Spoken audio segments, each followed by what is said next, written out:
Executive Council meeting of the Wiper Democratic Movement, and will straight cross over to Nick Wambua, who will be having a discussion with gubernatorial aspirant Kivutha Kibwana. Nick, what is the one thing that stood out for you in that particular meeting?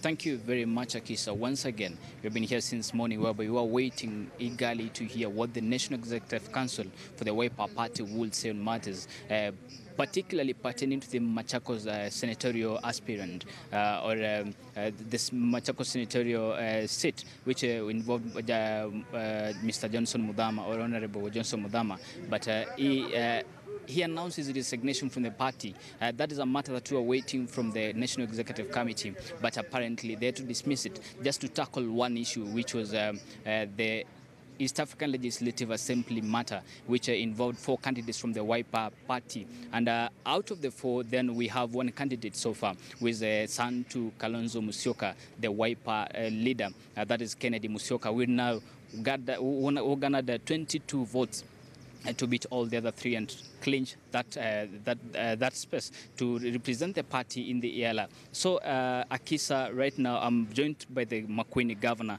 Dr. Kivutha Kibwana. Sir, welcome to KTN. What means did the Wiper Party or the National Executive Council maybe use to reach or to narrow down to Kennedy Musyoka? What the NEC did was to, initially, of course, applications were called out and people applied, and 7 people did. And now NEC called all of them for an interview. And 5 of them who presented themselves, because 2 didn't turn up, were interviewed. And they were asked relevant questions about their knowledge of Yala work, their knowledge of regional integration, and all that, and whatever experiences they'd had. And after that, NEC was able to vote. And this is when Kennedy Musyoka was overwhelmingly voted for. Yes.